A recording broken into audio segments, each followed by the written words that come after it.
Budget and bid successful Facebook advertising এর একটা গুরুত্বপূর্ণ বিষয়। অর্থাৎ আপনি বিড বাজেটের উপর ডিপেন্ড করে ফেসবুক আপনার অ্যাড শো করবে কি না সেটা ডিফাইন করে। আপনার যদি বাজেট খুব কম হয়, অনেক ক্ষেত্রে দেখা যায় যে আপনার কম্পিটিটরের তুলনায় আপনার বাজেট কম হওয়ার কারণে ফেসবুক আপনার অ্যাড শো করছে না। আসসালামু আলাইকুম, আমি রাজীব, আর আজকের ভিডিওতে আমরা কথা বলবো ফেসবুক বিড অ্যান্ড বাজেট নিয়ে। Let's get started. ভিউয়ার্স, আপনি যদি প্রথমবার আমার চ্যানেলে ভিডিও দেখে থাকেন তাহলে অবশ্যই আমার চ্যানেলটি সাবস্ক্রাইব করবেন।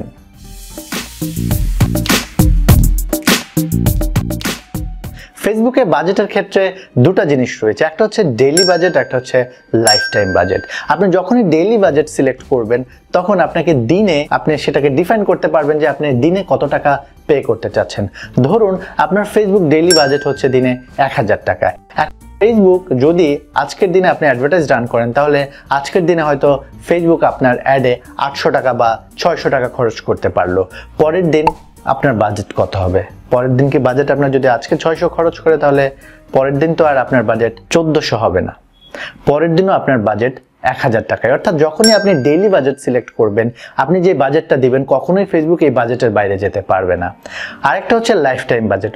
যদি আপনি কোনো এক সপ্তাহ, একদিন, 5 দিন, 10 দিন এরকম সেট করে দেন অথবা এক মাসের জন্য অ্যাডভার্টাইজিং বাজেট ফিক্স করে দেন যে আপনি এক মাসে 15,000 টাকা বাজেট ফিক্স করে দিলেন, তাহলে এই 15,000 টাকা ফেসবুক পুরো মাস জুড়ে আপনার অ্যাড শো করবে এবং এক্ষেত্রে ফেসবুক কোনোদিন বেশি খরচ করবে, কোনোদিন কম খরচ করবে। এরপর হচ্ছে মূলত বিডের ক্ষেত্রে বেশ কিছু জিনিস রয়েছে যেগুলো আপনাদের মাথায় রাখতে হবে, যেগুলো আপনাদেরকে ইন ডিটেল আমি এখন বোঝানোর চেষ্টা করছি। ফেসবুক বিডিং প্রিন্সিপালের মধ্যে যেই বিষয়গুলো সবচেয়ে বেশি ইম্পর্টেন্ট, সেই জিনিসগুলোর মধ্যে প্রথম যে বিডিং প্রিন্সিপাল বা বিডিং স্ট্র্যাটেজি রয়েছে সেটা হচ্ছে সিপিসি বা কস্ট পার ক্লিক। আপনি যখন ওয়েবসাইট অ্যাড রান করবেন, অর্থাৎ আপনি যখন আপনার ওয়েবসাইটে ভিজিটর সেন্ড করতে চাইবেন, সেক্ষেত্রে আপনি এই বিডিং স্ট্র্যাটেজিটা ফলো করতে পারবেন। এটা হচ্ছে যখনই কেউ আপনার অ্যাডে ক্লিক করবে এবং আপনার ল্যান্ডিং পেজে ভিজিট করতে যাবে তখনই আপনাকে পে করতে হবে। এরপর হচ্ছে সিপিএম, কস্ট পার মিল, অর্থাৎ প্রতি 1000 ইমপ্রেশনে আপনাকে পে করতে হবে। তো এই বিডিং স্ট্র্যাটেজিটা আসলে আনপ্রেডিক্টেবল বলা যায়। এটার মূল কারণ হচ্ছে এখানে 100 মানুষ আপনার অ্যাড 10 বার করে দেখে 1000 টাইম আপনার অ্যাড ইমপ্রেশন হতে পারে। অর্থাৎ 100 মানুষকে ফেসবুক আপনার অ্যাড 10 বার করে দেখিয়ে 1000 ইমপ্রেশন করতে পারে। আবার ফেসবুক 500 মানুষকে 2 বার করে দেখিয়েও আপনার অ্যাড ইমপ্রেশন শো করতে পারে, যেটা ফেসবুক আমাদেরকে অ্যাকুরেট কোনো ডেটা দেয় না, যার জন্য এটা অ্যাকচুয়ালি আনপ্রেডিক্টেবল বিডিং স্ট্র্যাটেজি। এরপর হচ্ছে কনভার্সনস হচ্ছে মূলত যখনই আপনার ওয়েবসাইটে পিক্সেল ইনস্টল থাকবে তখনই আপনি এই টাইপ অ্যাড রান করতে পারবেন। আর এই ক্ষেত্রে যখন আপনার কোনো সেলস কমপ্লিট হবে, থ্যাংক ইউ পেজ ইমপ্রেশন হবে, অথবা যখন হচ্ছে আপনার কোনো লিড কালেক্ট হবে তখনই হচ্ছে মূলত আপনার একটা কনভার্সন হবে, আর সেই কনভার্সন অনুযায়ী আপনাকে প্রত্যেক কনভার্সনে ফেসবুক আপনার কাছ থেকে টাকা কেটে নেবে। এরপর হচ্ছে ডেইলি ইউনিক রিচ। আপনি যদি প্রতিদিন নতুন নতুন মানুষের কাছে রিচ করতে চান সেটাকে মূলত ডেইলি ইউনিক রিচ বলে, এবং সেই বিডিং স্ট্র্যাটেজি আপনি ফলো করেও ফেসবুককে পে করতে পারেন।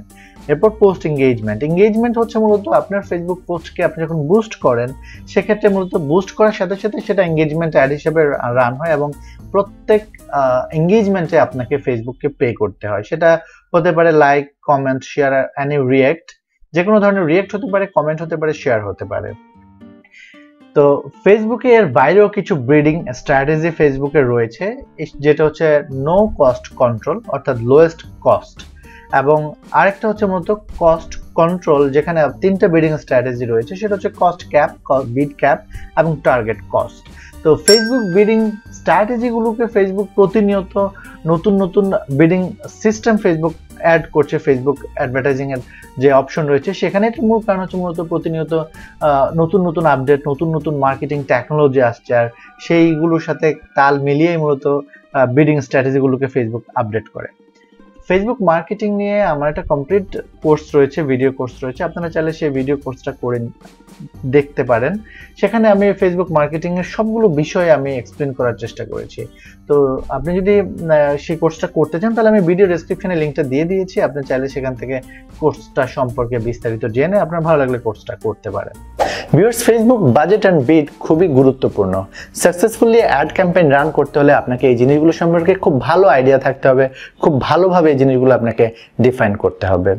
আমার ভিডিও যদি আপনাদের ভালো লাগে তাহলে অবশ্যই আমার চ্যানেলটি সাবস্ক্রাইব করবেন, ভিডিওতে লাইক দিবেন আর আপনার ফ্রেন্ডদের সাথে আমার ভিডিওগুলো শেয়ার করবেন। যদি ফেসবুক অ্যাডভার্টাইজিং বিড বাজেট বা ফেসবুক অ্যাডভার্টাইজিং প্লেসমেন্ট বা ফেসবুক অ্যাডভার্টাইজিং ক্যাম্পেইন অবজেক্ট এই বিষয়গুলো নিয়ে আপনার কোনো কোশ্চেন থাকে তাহলে আস্ক করবেন, আমি চেষ্টা করব সেই জিনিসগুলোর সঠিক অ্যান্সার দিতে। সবাই ভালো থাকবেন, সুস্থ থাকবেন, আজকে এই পর্যন্তই।